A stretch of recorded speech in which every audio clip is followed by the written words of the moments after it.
Have you ever taken the time to consider how much wisdom is contained in the most basic processes underpinning human life? Have you ever wondered why ancient Greek sages inscribed the maxim, "Know thyself," in the temple of Apollo in Delphi? It surely will be rewarding to attempt to understand how all of this relates to our own inner growth towards perfection.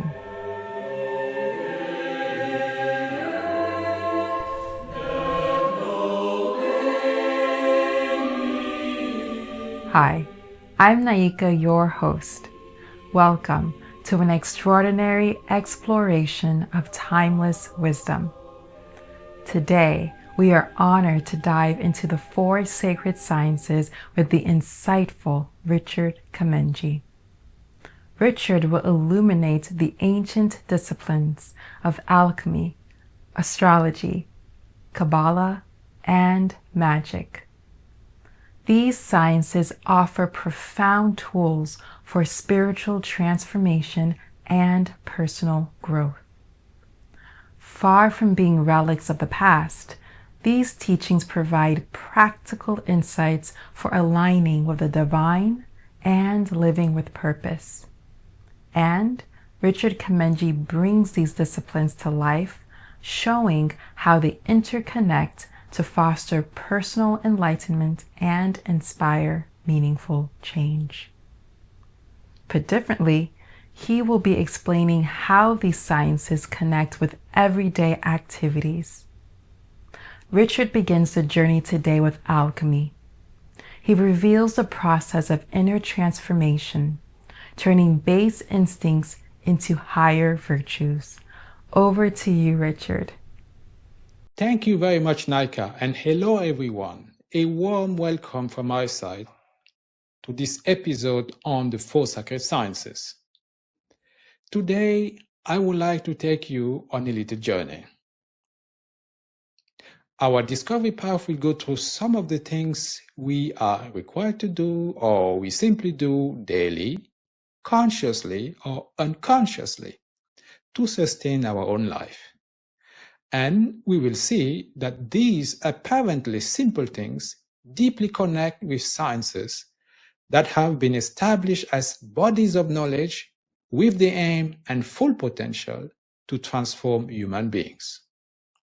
For example, every day we take in some food. Now, what happens during the process of nutrition? I bet you all know about it, but let me suggest we take a quick look at it right now. First, we absorb something solid or liquid. By doing that, not only we do feel good, and sometimes very good, but at the same time, we trigger a set of transformations, something that is referred to as digestion. During digestion, nutrients are extracted and transformed into energy used to make us feel strong, to power our body. And once this is complete, the remaining part of the food must be exhausted from the body. So we see that the initial matter that can be considered crude is in the end transformed, transmuted into something more subtle, but at the same time very impactful. So if we consider the concept of transformation, whereby we go from something basic, crude, towards something more refined, more subtle, then we really are in the realm of alchemy. Alchemy is known for being the science of transforming matter, in particular transmuting base metals into gold by means of the philosopher's stone. Now, there are many books, many reports out there that tell us about the achievements of alchemists of nowadays and past centuries. And there are artifacts that are testimonies to what they have left behind for the following generations to discover. A contemporary alchemist who provides a good account of the philosophy and work of alchemist is Patrick Burenstenas, a French alchemist. He has published several books worth reading that I only can recommend if you are able to read French, or maybe there are some translations available, and in which he shares the wisdom hidden behind the alchemist's quest for gold, which in reality is the quest for unity and light. He has also produced many exciting and fascinating movies in which he explores and deciphers the messages, principles, as well as techniques for a successful quest that alchemists have inscribed in many prestigious buildings and places throughout Europe, starting from the Grand Place in the center of Brussels, all the way down to Santiago de Compostela in northwestern Spain.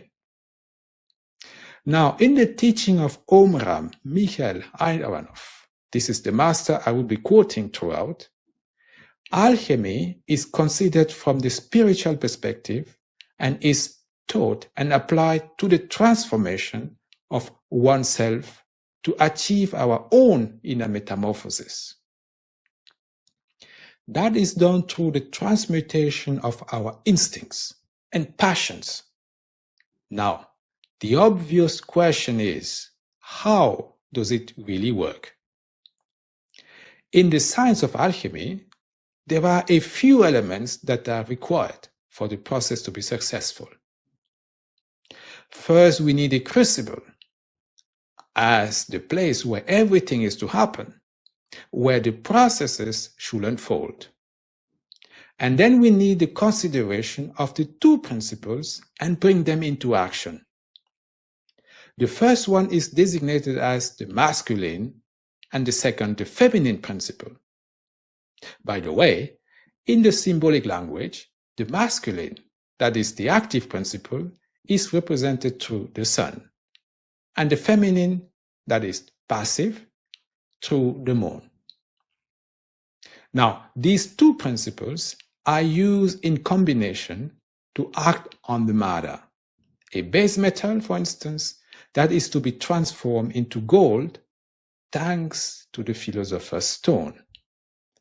So, you see, the first quest is the step leading to the discovery of the philosopher's stone as the enabling agent, the key ingredient. And this is the most demanding and most complex part of the alchemistical journey. Now, in spiritual alchemy, a similar process is being followed. We need similar ingredients. So we need to find representatives for the crucible.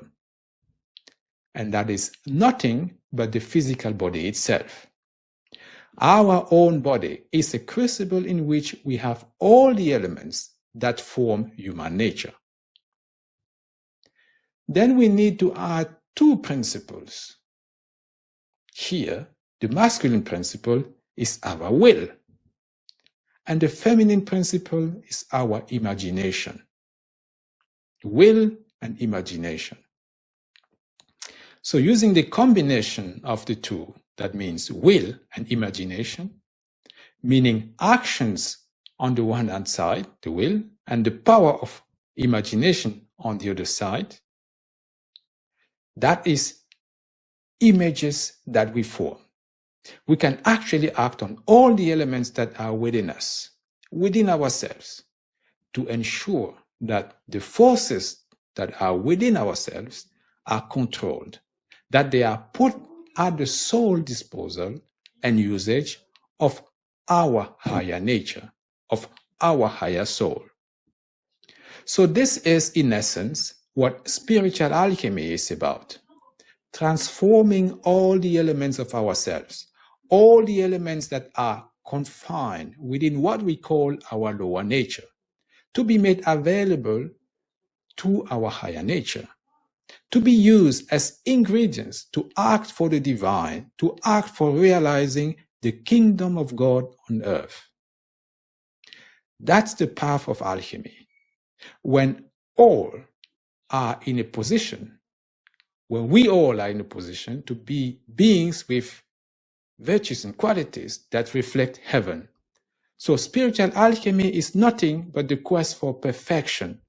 And the key point in the teaching of Master Omraam Mikhaël Aïvanhov is the following.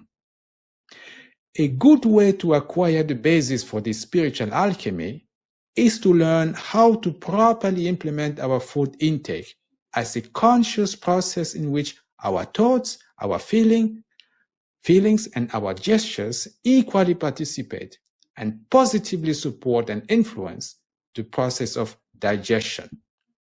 So according to the teaching brought to us by Master Omraam Mikhaël Aïvanhov, true alchemy does not consist in spectacular transmutations of base metals into gold, but in the spiritual transmutation of man's own matter.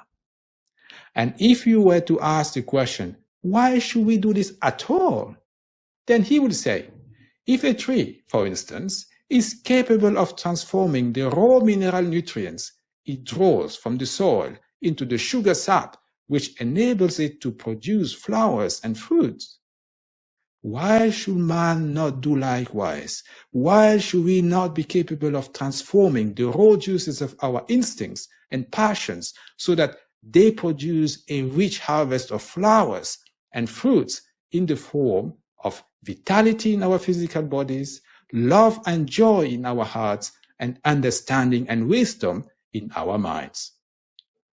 So using the parallel of what happens during nutrition, where food must, in some sense, die in order to generate vitality in our body, we can come to an understanding of the statement by Jesus. Here I quote, "Except he die, he shall not live." End quote. So summarizing everything we could say, true alchemy is about letting our inferior, our lower nature die in order for our higher nature to prevail. And Master Omraam Mikhaël Aïvanhov used to say, every time you act with wisdom and love, you put yourself under the authority of the Spirit. And so little by little, you form in yourself the philosopher's stone that transmutes every matter in gold. You are then not to look for the philosopher's stone somewhere else than within yourself. For there is no philosopher's stone more powerful than the Spirit.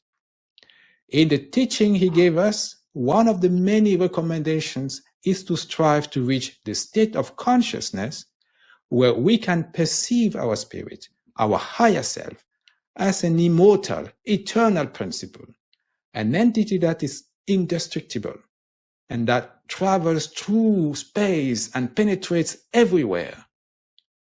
And when we succeed in doing so, we manage to understand that nothing is more important than using this power for working on our own matter in order to purify it, to vivify it, and to resurrect it. And this is exactly the same understanding that the most successful alchemists of the past and the present have come to. Here's an example of a way to confirm this. Let's consider one of the most famous alchemist quotes. "If you seek to make gold, you will never find. But when you know how to make it, you no longer need it." This means that true alchemy has first and foremost always been about transforming human nature. And once this is achieved through many years of hard work of purification and cleansing on their own matter, which they describe as the dialogue with matter, the desire for materialistic possessions no longer prevails. Thank you, Richard. I learned so much and loved how you emphasized a new understanding of digestion and nutrition. Like spiritual transmutation, encouraging mindful eating and viewing nourishment as a way to cultivate inner vitality. Now, let's move on to astrology. This important discipline connects us to the cosmic rhythms that shape our lives, guiding our spiritual evolution. Back to you, Richard. Let us now move to the next step on our journey. And I would like to invite you this time to focus on the process of respiration that is so important and essential to sustain our life. Like with nutrition, respiration is a process of exchange between us and the outer world. We breathe in fresh air, essentially oxygen, and we reject used air, let's say essentially carbon dioxide. As a matter of fact, a key aspect in this process is the motion of influx and outflux. That is key to all rhythms in the universe. Now, I assume that you all know that in an initiatic school, every aspect of the expression of oneself is to become conscious. Hence, as Master Omraam Mikhaël Aïvanhov puts it, by striving to let the in and outflux motions during respiration become conscious in oneself, one enters into cosmic harmony, and an exchange takes place between the universe and oneself. So this is the way it goes. When breathing in, one receives subtle particles and influences from space. And when breathing out, one projects in return all the best there is in one's heart and soul. In the teaching of Master Omraam Mikhaël Aïvanhov, it is made clear that respiration is able to reveal great secrets to those who are able to accompany it with work with the thoughts.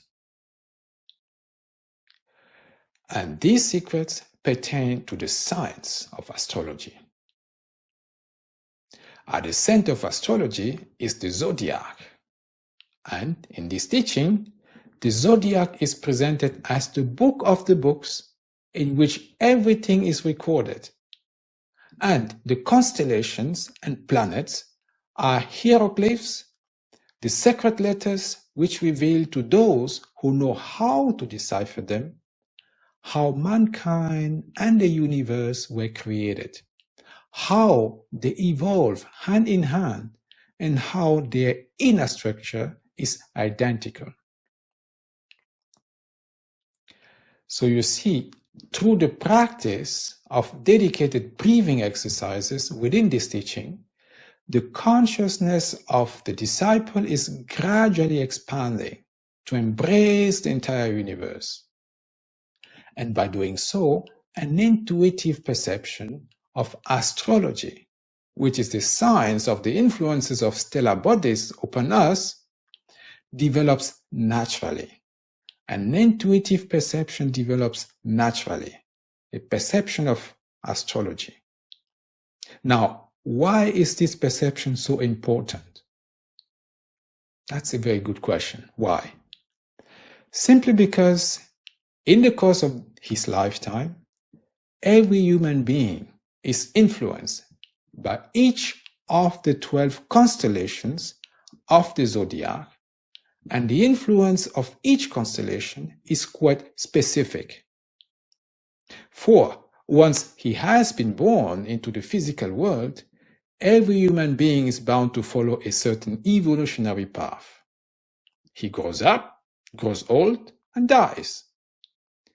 And this evolution does not depend on him, it depends on the 12 signs of the zodiac. Yes, and one can find first indications of this by looking into the general pattern of evolution followed by each person from birth to death. Let's give it a try. Where do we start? Of course, with the newborn. The newborn infant manifests itself through movements.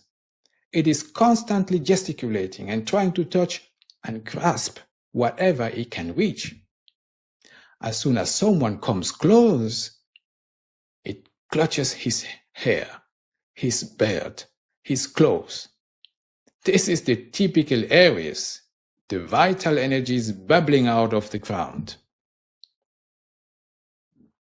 What comes next? As the child grows, everyone is concerned to see that he has all he needs: food, clothes, toys, and so on. This corresponds to Taurus, to material possessions. Indeed. Then comes the time for the child to start going to school. He receives first his first readers and copybooks, from which he learns to read and write.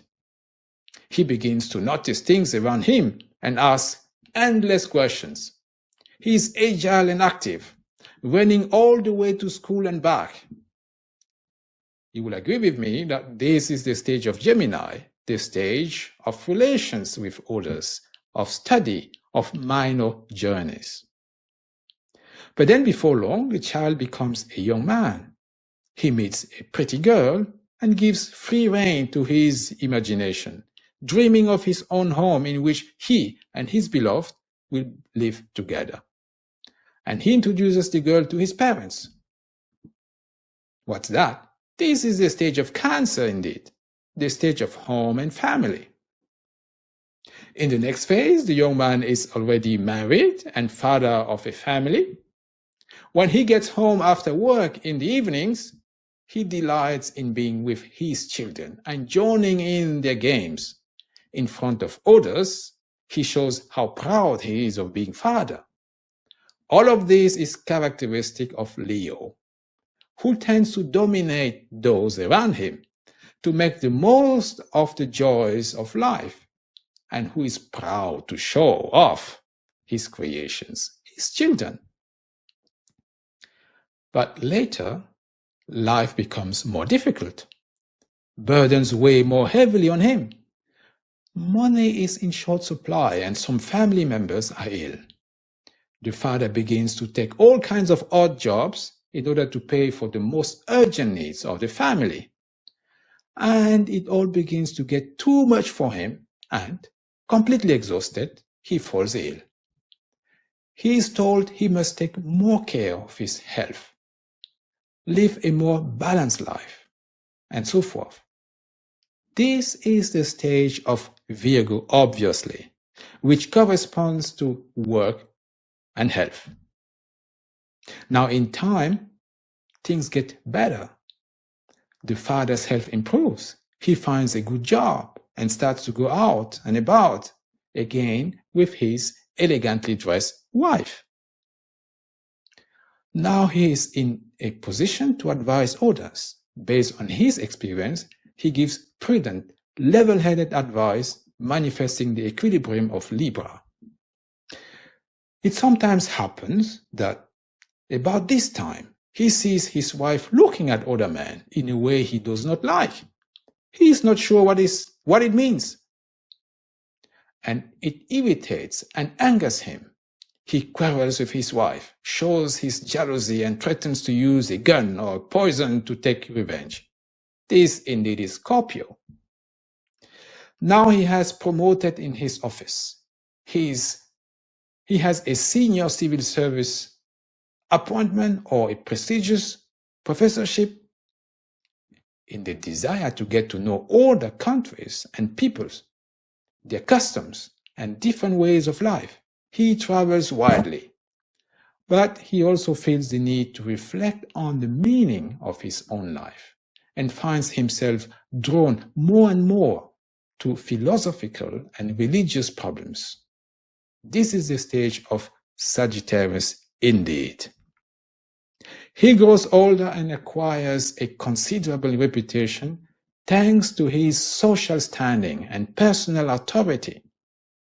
And feeling secure in his position, he takes it upon himself to pronounce judgment on everyone and everything, so that, little by little, he becomes isolated from others. This is the stage of Capricorn, which corresponds to social rank, but also to a solitary life. Then comes the day when he realizes that he can no longer assume his usual workload. The demands it makes on him are too great. He decides to retire and starts looking for a younger man to replace him. And now that he is less absorbed by his work, he has more time to meet his friends and discuss spiritual subjects. This is the phase of Aquarius, of friendship and spirituality.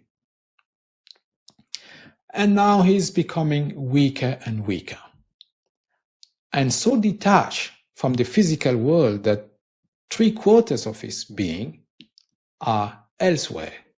He is no longer concerned with worldly goods or wealth, but with his approaching departure for the other world. He makes his will and leaves all he has to others. Sometimes he finds himself abandoned in hospital. This is the stage of Pisces, of sacrifice, renunciation, and trials. So you see, through a lifespan, we've been able to go through the whole circle of zodiac. And from a spiritual perspective, this is something that can be done consciously.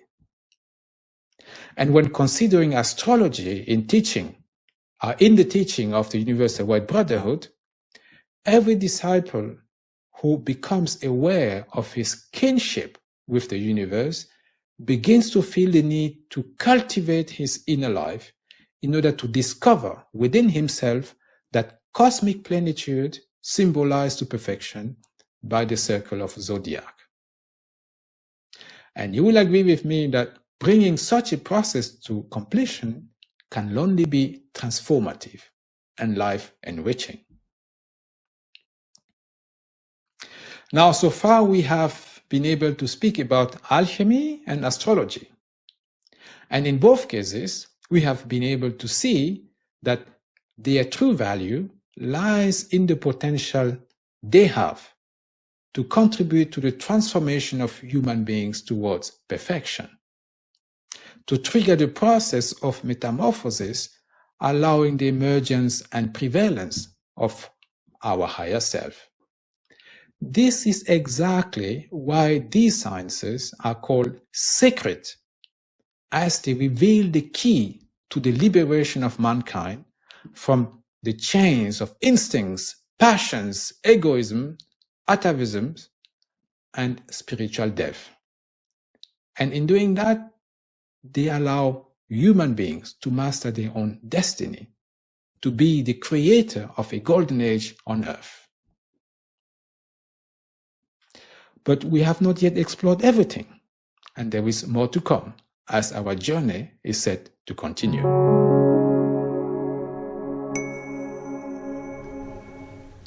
It is so good to have learned that while celestial bodies influence us, they do not dictate our destiny.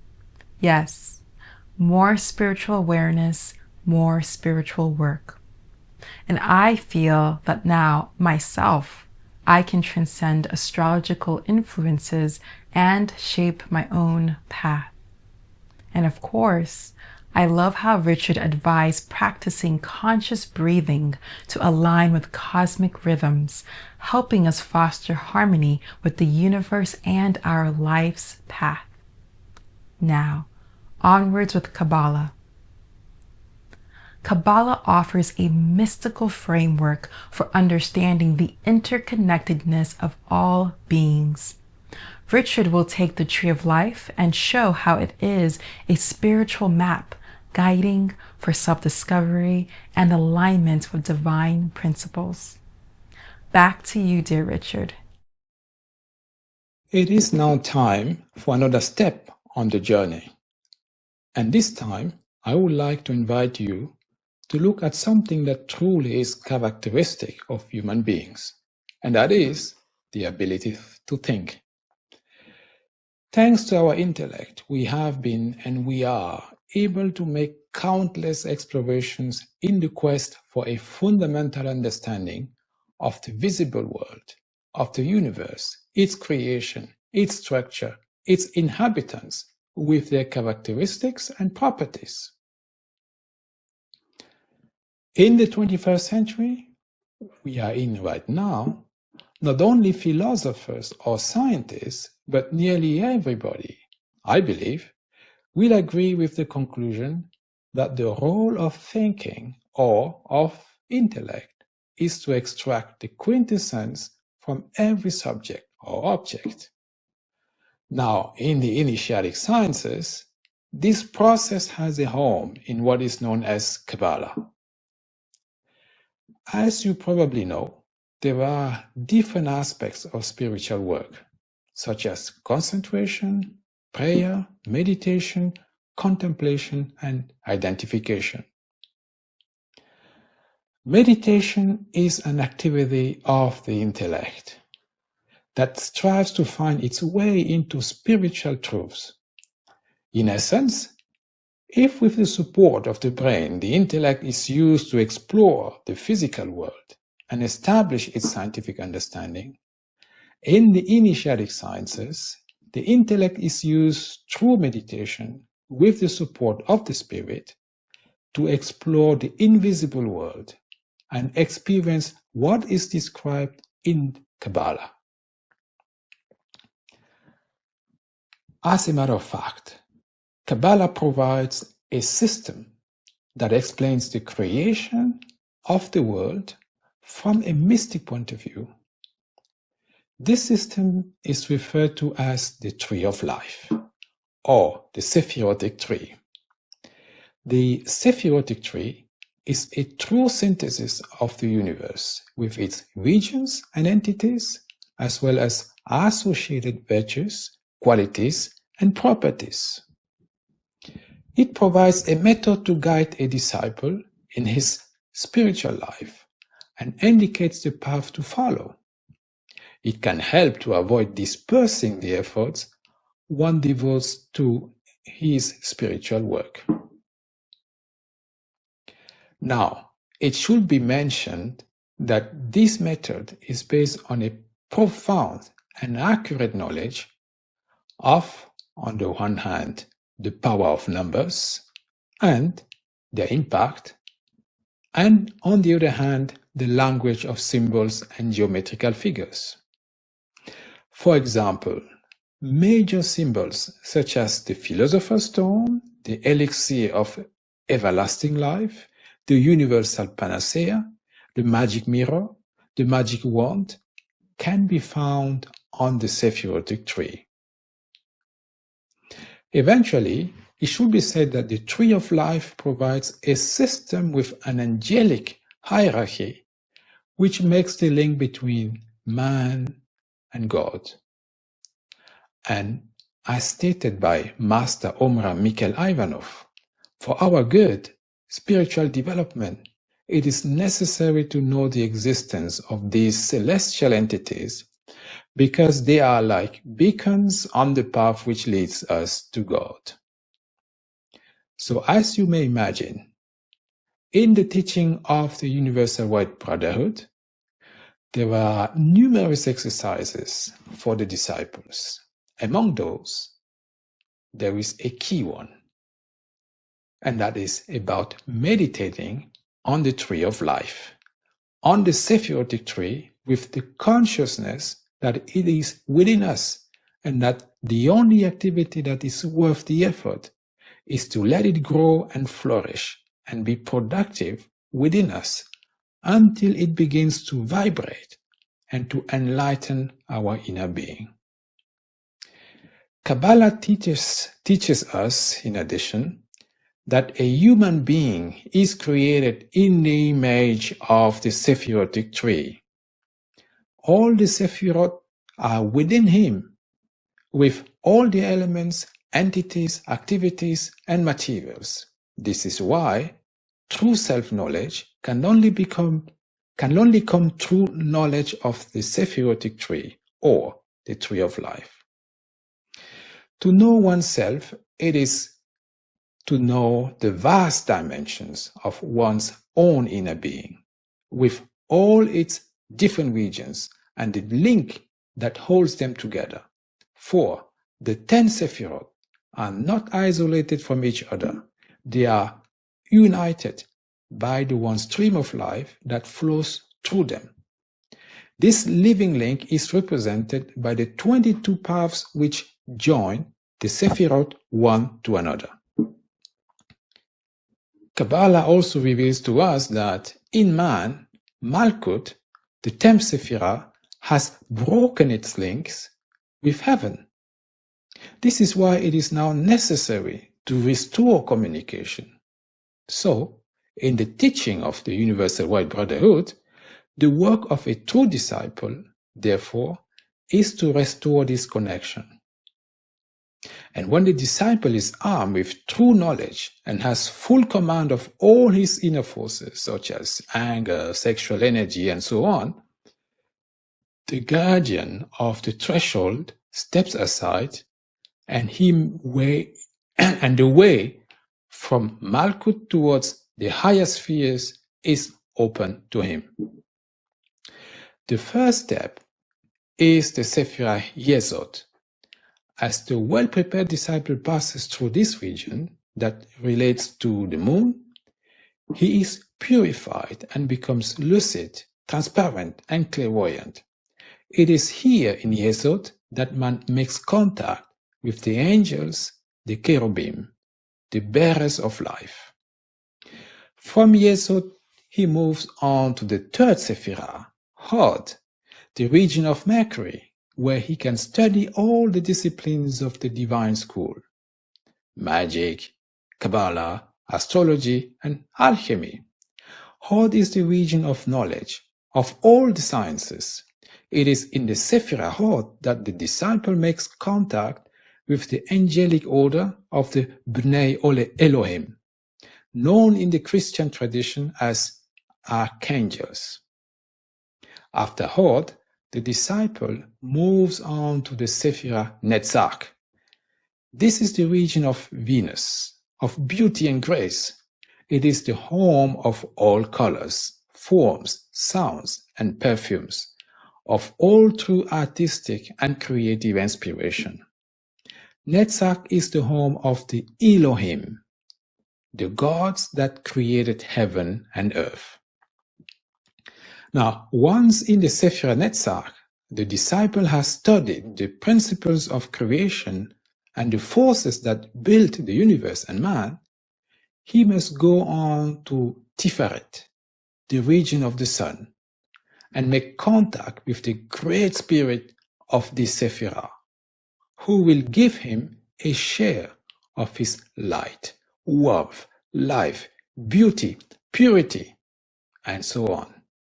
Here, the disciple must work tirelessly with light, infuse light ceaselessly into every part of his being, into all the bones and muscles and cells of his body. He must constantly radiate light all around himself, project light into all creatures, and in this way, he will one day enter the sphere of the sun. On leaving the region of Tiferet, the disciple must be a valiant warrior, a soldier of Christ, a gallant knight, ready to defend the truth with utter fearlessness and face every adversity in order to help his fellow man. Then the gates of the next Sephirah, Geburah, will be opened to him, and he will become truly invincible. For Geburah is the region of strength and power. It is the abode of the exterminating angels. And when the disciple has developed a high degree of generosity, magnanimity, nobility, and love for mankind, he enters the region of Chesed, or mercy. Chesed transmits to man the heritage of all initiates, all their most marvelous discoveries, and the fruits of all their labors. And after the magnificence of Chesed, the disciple sets foot on the path that leads to Binah, the intelligence. This is the awe-inspiring, implacable region governed by the 24 elders, the lords of karma, who have absolute knowledge of all destinies. When the disciple reaches Binah, he gets to know the whole path that he has followed. For Binah opens the 50 gates of wisdom for him. In particular, the gate that leads to Chokhmah, wisdom. Chokhmah is the region of Christ, the divine world. In Chokhmah are the numbers and letters of the secret alphabet, which can be used to compose words, phrases, and poems, and to practice divine magic. Finally, on condition that he be predestined to do so, an initiate reaches the following Sephirah, Keter. This is the region in which forms no longer exist. The name Keter means crown, and its angels are the seraphim, those described by St. John in the Apocalypse. As you may now be able to guess, the completion of this reconnection work is a very powerful exercise that leaves the disciple completely transformed. Now, coming back to the 5 major symbols I mentioned earlier, it can be said that the philosopher's stone corresponds to Malkut, the elixir of everlasting life to Yesod, the universal panacea to Tiferet, the magic mirror to Daath that is not depicted in most cases on the Tree of Life, and the magic wand to Keter. So you see, we as human beings, we do make use of the power of our thoughts every day. We collectively create and generate countless numbers of transactions and impacts around the world. In a spiritual teaching, though, we are called upon to unleash the potential of our intellect to reach out to the most powerful and lightful entities of the universe, so that their blessing may descend upon us and humanity at large, and help us in the quest for perfection, in the work for establishing the kingdom of God on earth and the Golden Age.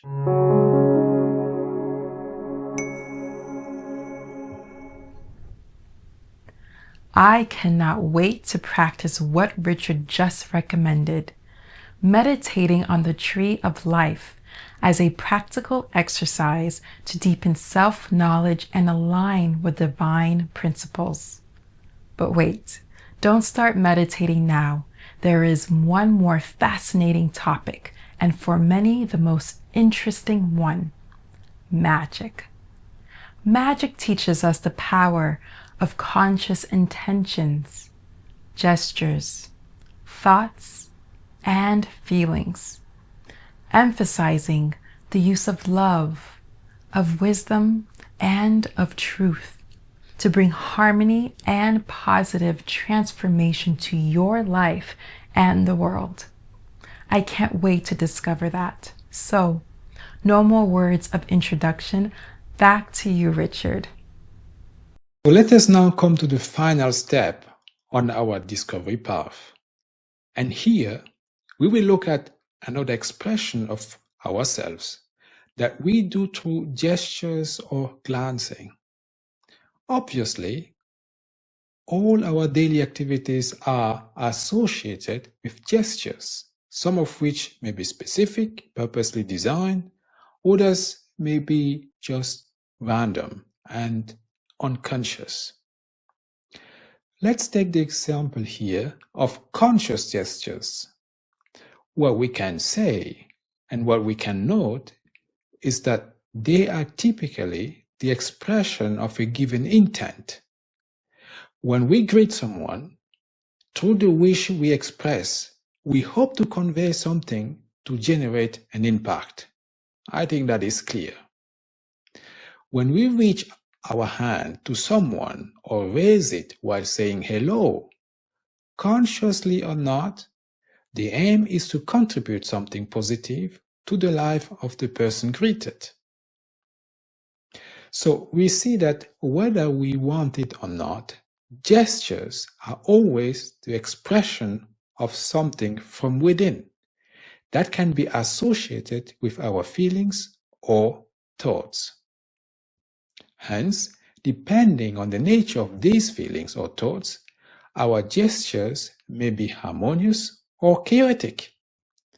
However, regardless of this fact, they will equally show an impact on the environment or the target once manifested. And what we see here is that throughout our day and life, through our gestures, we continuously exert some influence on our neighborhood or environment. And truly, the question here to be asked is what the nature of this influence actually really is. Now, in the initiatic sciences that cover all the aspects of human life, there is a dedicated section that covers the science of influences and gestures. It is called magic. In magic, it is noted that every gesture is a force that can act in different worlds. It corresponds to streams, to colors. It has vibrations and it touches beings around us. Furthermore, each gesture opens or closes certain doors of nature for us and connects us with good or evil powers. Therefore, it is said in the teaching of the Universal White Brotherhood that if we want to move forward on the path of love, wisdom, and truth, we must study our gestures and question ourselves as to whether they manifest those three virtues. Now, it should be noted that our glance, the way we behold, can be put into the same category as gestures. Surely, with our eyes, we not only can receive, but also give. Hence, in an initiatic school, disciples are also called upon to carefully monitor the expression of their eyes and ensure that they behold with gentleness in a way that leaves others free. Then this is magic, white magic. So it can be said that an initiatic school teaches us the following. True magic, divine magic, does not consist in commanding the spirits for the satisfaction of one's ambitions, but rather in putting all one's powers, all one's knowledge at the service of the kingdom of God on earth. This is the high ideal of every single initiatic school. And this also is what the teaching of Master Omraam Mikhaël Aïvanhov reveals to us. Now, let us use the remaining time to draw some summary of what we've been talking about together. We touch upon alchemy, astrology, Kabbalah, magic as the four sacred sciences that underpin spiritual work. We have seen that alchemy is about transformation, sublimation, the quest for perfection, and we've also seen that if we want to properly understand this process, to genuinely master the process, we better start with mastering the process of nutrition, conscious nutrition, using our thoughts to support the process of eating and digesting. And then we've seen that astrology is about the influences that come to us through in and outflux, and that the best way for us to understand astrology is to master our respiration, breathing in, breathing out. This process puts us or allows us to enter harmony with the whole universe and to understand the processes that happen within that universe, to immerse ourselves in what that universe actually is. And next we looked at Kabbalah as the science of the universe, the science of how the universe was created, the science of how to get in touch with all the beings that are within that universe. And we've seen that this provides us with a system by which we can organize our inner work, by which we can get in touch with all those beings that populate the universe. We have seen that the way to do that is to start properly working with the process of thinking, with our intellect. And finally, we talked about magic, saying that true magic, divine magic, consists in putting all one's powers, all one's knowledge into the service for the realization of the kingdom of God on earth.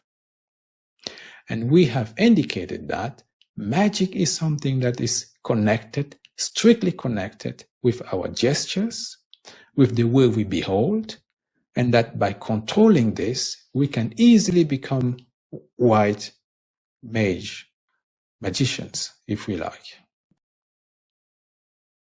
Let me now share with you some books that you may be interested in reading. This book developed the subject of the 4 sacred sciences that we have been talking about. On the topic of alchemy, the first book I would like to recommend to you is from the Isvo series with the title True Alchemy or The Quest for Perfection.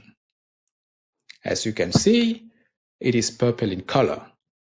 In this book, Master Omraam Mikhaël Aïvanhov explains that true alchemy is in no way something that proceeds from formulas or other more or less hermetic magic practices. He says it is a work of the mind on matter, our matter, an inner transmutation that takes place through the union of wisdom and love. And for this, we must discover all the resources that are in us and of which we are not aware in order to transform all the evil we have done and that we also do into gold. That means transmute into gold, and that is to say in pure light. So, the second book I would like to recommend to you is from the series Complete Works, and it has the title Spiritual Alchemy. In this very interesting book, true alchemy is shown to consist in working with the 2 masculine and feminine principles that act in all creation and in the human being himself. And these are the will representing the sun and the imagination representing the moon. So, with these 2 virtues, we manage to transmute our own matter and become radiant and pure. Then we can hope to obtain all spiritual powers. Now, on the topic of astrology, the book I would like to recommend to you is from the Isvo series, the pocketbook series. The title is The Zodiac, Key to Man and the Universe. In this book, a key question is asked: do the stars have an influence on our lives? And Master Omraam Mikhaël Aïvanhov, if you read the book, he explains that when we are born, we enter the zodiac, and at that moment, a kind of photographic snapshot is taken. But as he points out, even more interesting is to see in astrology a system of symbols that allows us to understand the mechanisms of our psychic life in connection with the universe in whose image we were created. Very interesting indeed. Now, on the topic of Kabbalah, the first book I would like to recommend is from the Isvo series, the pocketbook series. It carries the title Angels and All the Mysteries of the Tree of Life. This really is a book that depicts and discloses a set of lighthouses on the path that leads us to God. If you are interested in the concept of the tree of life, this is a must-have. The second book I would like to recommend to you is from the Complete Work series, and it has the title, we are still in the same topic of Kabbalah, The Fruits of the Tree of Life, the Kabbalistic tradition. This is a book that showcases a system that accounts for the origin and structure of the universe. And it is presented in a very clear, precise, practical way. On the topic of magic, what I would like to recommend is a book from the Eastward series, a pocket book indeed. It is called The Book of Divine Magic. It's a book that showcases the fact that real magic is a well-understood life. And reading this, you understand the following thing. Beyond the images of grimoires and more or less obscure formulas, true magic is a science, that of vigilant observation in all our activities, because our actions, feelings, thoughts, or words necessarily produce effects, positive or negative. You also will understand one thing, and that is that real magic consists in generating only beneficial effects for us and for the others. I hope you will enjoy reading all these books. They truly deserve you reading them. Thank you for listening, and see you hopefully next time. God bless you.